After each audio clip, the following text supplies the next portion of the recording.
ሰላም ጤና ይስጥልን። ሰበር መረጃ። ሚሳኤሎች በሰማይ ላይ እየተወረወሩ ከተሞች በፍንዳታ ሲናወጡ የአሜሪካው ፕሬዝዳንት ዶናልድ ትራምፕ በአንድ ቃል ብቻ ጨዋታውን ቀይረውታል። ትራምፕ አሁኑ አቁሙ ካሉ ከሰዓታት በኋላ ኢራን በእስራኤል ላይ የምታደርገውን ጥቃት ሙሉ በሙሉ ማቆሟን በይፋ አውጃለች።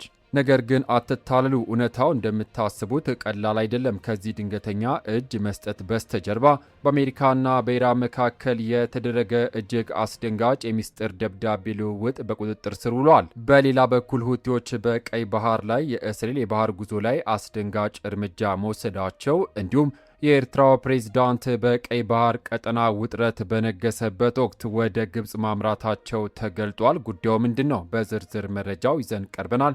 እስከ መጨረሻው ከኛ ጋር ይቆዩ። ቪዲዮን ላይክ፣ የዩቲዩብ ቻናሌን ሰብስክራይብ ማድረጉን አትዘንጉ። ወደ መረጃዎቹ አልፋለሁ፣ አብረን እንከታተለው። በቅድሚያም የአሜሪካው ፕሬዝዳንት ዶናልድ ትራምፕ በለመዱት ቁልጭ ባለና ቀጥተኛ አገላለጻቸው እስራኤልና ኢራን አሁኑኑ ይህን የእርስ በርስ ጥቃትና ወታደራዊ ፍጥጫ ማቆም አለባችሁ ሲሉ በጥብቅ አዘዋል። ፕሬዝዳንቱ በማህበራዊ ሚዲያ ገጻቸው ባስተላለፉት አስቸኳይ መልእክት ሁለቱ ሀገራት ይህንን አደገኛ የእሳት ጨዋታ በአስቸኳይ እንዲያቆሙም ተማጽነዋል። ከሰዓታት በፊት የእስራኤል ጦር አውሮፕላኖች በደቡብ ምዕራብ ኢራን በሚገኝ አንድ ግዙፍ የፔትሮ ኬሚካል ፋብሪካ ላይ ድንገተኛ የአየር ድብደባ ፈጽሟል። የኢራን ባለሥልጣናት እንደገለጹትም ከሆነ በጥቃቱ ምክንያት በኢንዱስትሪ ተቋም ላይ ከፊል ጉዳት ደርሷል። ይሁንና የዚህ የበቀል አዙሪት መነሻው የት ላይ ነው? እስራኤል ትናንት በቤይሩት ላይ የፈጸመችው ከባድ ድብደባም ተከትሎ ኢራን ቁጣዋን መቆጣጠር አቅቷት ወደ ሰሜን እስራኤል በርካታ ሚሳኤሎችን አስወንጭፋ ነበር። ይህ የእስራኤል ቁጣ ይበልጥ በመቀስቀሱ እስራኤል በበኩሏ መካከለኛውና በምዕራብ ኢራን በሚገኙ ወታደራዊ ተቋማት ላይ የከረረ የአጸፋ ድብደባ መፈጸሟን በይፋ አውጃለች።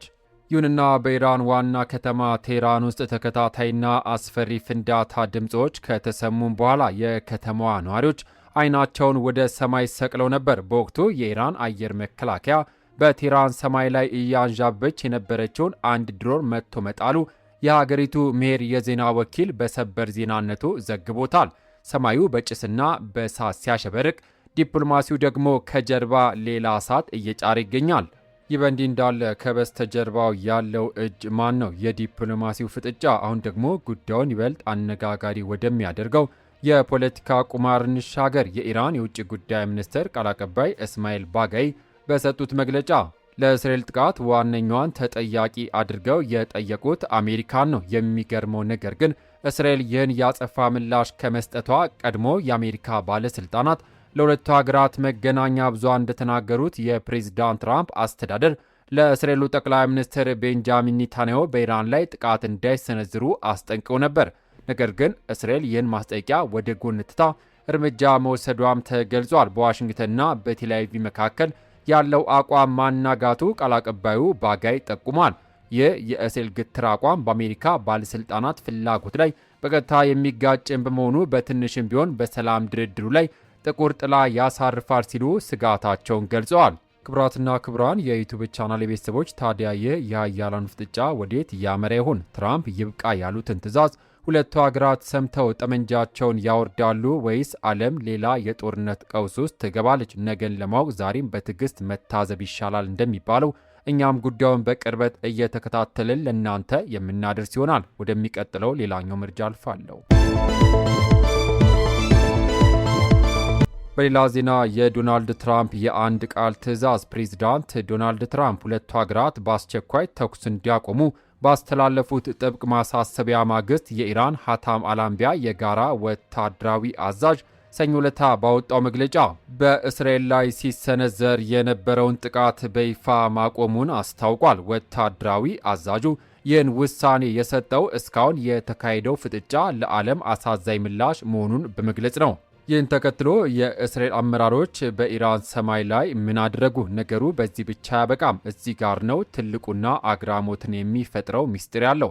ጥቃቱ ከመቆሙ ጥቂት ቀደም ብሎ የእስራኤል ጦር በኢራን ስልታዊ የሆኑ የአየር መከላከያ ስርዓቶች ላይ እጅግ ሰፊና ከባድ የአየር ድብደባ ፈጽሞም ነበር።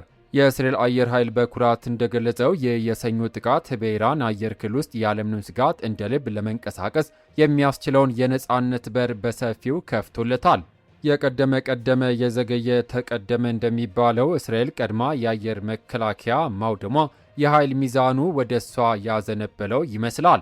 ይህ በእንዲህ እንዳለ የእስራኤል ጦር አውሮፕላኖች በደቡብ ምዕራብ ኢራን በማሻር በሚገኝ አንድ ግዙፍ የፔትሮ ኬሚካል ህንፃ ላይ ባደረሱት ድብደባ በቦታው የነበሩ የቀን ፈረቃ ሰራተኞች ሕይወታቸውን ለማዳን በአስቸኳይ ከቦታው እንዲሰናበቱ ተደርጓል። በተጨማሪም የኢራን የፍትህ አካላት በአገር ውስጥ ሌላ ትልቅ ዘመቻን ከፍቷል። የውስጥ ጠላት ከውጭ ጠላት ይብሳል የሚለውን ስጋት በመያዝ በ3121 ሰዎች ላይ ከጠላት ጋር በመተባበር በሚል ከባድ ወንጀል ክስ መስርተዋል። አሁን ደግሞ የዜናውን መልክ ይበልጥ ወደሚያወሳስበው አዲስ መረጃ እንሻገር። ኢራን በሳውዲ አረቢያ ላይ ጥቃት ሰንዝራለች የሚሉ መረጃዎች በስፋት ቢሰራጩም የሀገሪቱ የውጭ ጉዳይ ሚኒስትር ቃል አቀባይ እስማኤል ባጋይ ይህንን ወሬ ፍጹም ከእውነት የራቀ ነው ሲሉም አስተባብለዋል። ቃል አቀባዩ ሲናገሩ ቴህራን በጦር ኃይሎቿ የሚፈጸሙትን ማንኛውንም ወታደራዊ እንቅስቃሴዎች በይፋ የመናገር ድፍረት አላት ብለዋል። ነገር ግን ኢራን ጥቃቱን ብታቆምም የእሷ የረጅም እጅ የሆኑት የየመን ሁቲዎች ግን ጨዋታውን ገና አላቆሙም። ሁቲዎች ሰኞ ዕለት በርካታ ሚሳኤሎችን በቀጥታ ወደ እስራኤል መተኮሳቸውን በይፋ አውጇል። ከዚህም በላይ እስራኤል በቀይ ባህር ላይ የምታደርገውን ማንኛውንም የባህር ላይ ጉዞ ሙሉ በሙሉ እንደሚያግዱና የንግድ መርከቦቿን እንደሚያነጣጥሩ በዛቻ አስታውቋል። ውድ ተመልካቾቻችን ኢራን ጥቃቱን ብታቆምም የየመን ሁቲዎች ሚሳኤል መተኮስ ግን ፍጥጫውን ወደ ሌላ ምዕራፍ እያሸጋገረው ይገኛል። ትራምፕ የጀመሩት የሰላም ጥረት በሁቲዎች ሚሳኤል ይደናቀፍ ይሆን ወይስ እስራኤል ለሁቲዎች ሌላ ያልተጠበቀ የአየር ምላሽ ታዘጋጅ ይሆን? ሀሳብ አስተያየታችሁን ኮሜንት አድርጉልን። ወደሚቀጥለው ሌላኛው መረጃ አልፋለሁ። አሁን በደረሰን ሰበር መረጃ የየመን ሁቲ በእስራኤል ላይ መዛቱን ተከትሎ ሁቲዎች በቀይ ባህር ላይ የእስራኤልን የባህር ጉዞ ሙሉ በሙሉ ማገዳቸውን አስታወቁ።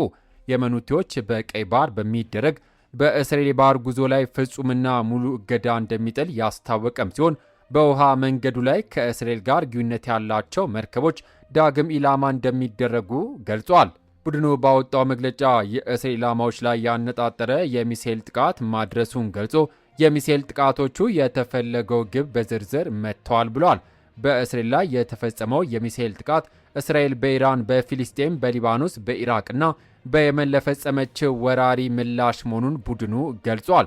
ሁቲዎች በህዝባችን በፊሊስጤም፣ በጋዛ፣ በኢራን፣ በሊባኖስና በኢራቅ ባሉ የትግል አጋሮቻችን ላይ የተጫኑ ፍትሐዊ ያልሆነ ከበባ እያየን በዝምታ አንቀመጥም ሲሉም አስታውቀዋል። በሌላ ዜና ከሚሳኤል ጩኸት በስተጀርባ ያለው ሚስጥራዊ የፊርማ ጨዋታ ኢራንና አሜሪካ በስልክ መስመር ላይ ምን ላይ ደርሰዋል?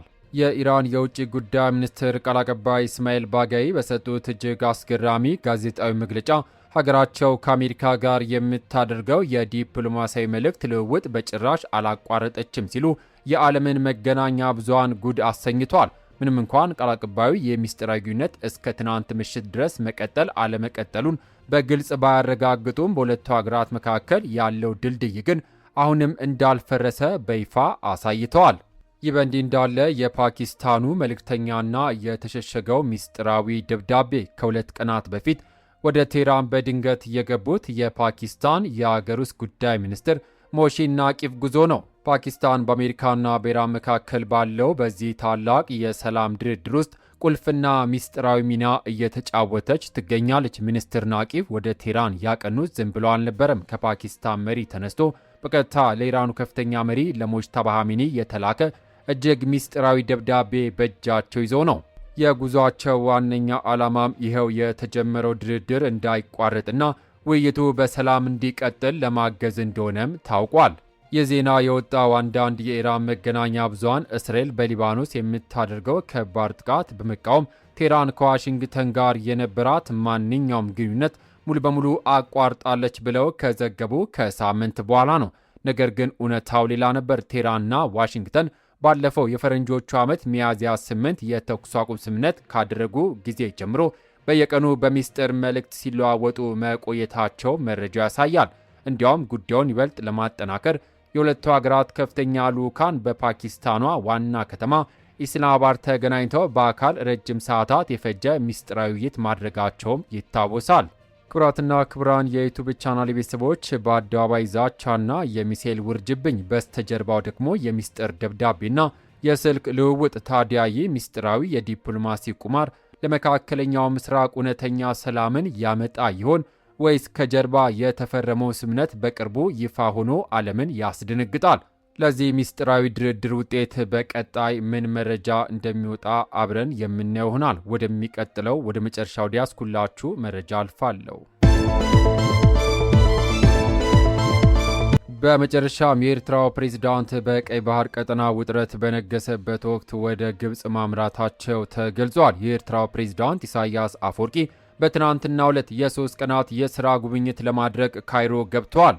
ፕሬዝዳንቱ ከግብፅ አቻቸው አብዱል ፈታህ አልሲሲ ጋር በሁለትዮሽ ትብብር፣ በቀጠናዊ ጸጥታ እንዲሁም በአፍሪካ ቀንድና መካከለኛው ምስራቅ ወቅታዊ ሁኔታዎች ላይ ይመክራሉ ተብሎም ይጠበቃል። የኤርትራ መረጃ ሚኒስትር የማነ ገብረ መስቀል እንዳመላከቱት ሁለቱ መሪዎች የኢኮኖሚ ትብብርና ሌሎች ዘርፎችን ጨምሮ ሰፊ የሁለትዮሽ ግንኙነት የኤርትራ መረጃ ሚኒስትር የማነ ገብረ መስቀል እንዳመላከቱት ሁለቱ መሪዎች የኢኮኖሚ ትብብርና ሌሎች ዘርፎችን ጨምሮ ሰፊ የሁለትዮሽ ግንኙነቶችን ማጠናከር በሚልባቸው መንገዶች ላይ ይወያያሉ።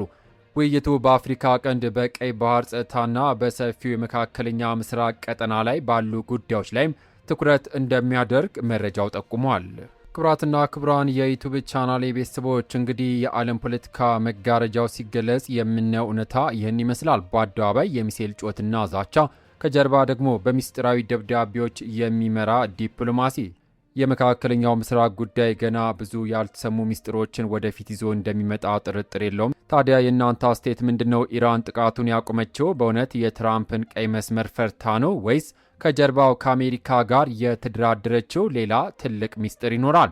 የመን ሁቲዎች የቀይ ባህር ዛቻቸውን በተግባር ይገፉበታል ወይስ እነሱም ጋብ ይላሉ? አስተያየታችሁን በኮሜንት መስጫው ላይ አስፍሩልን።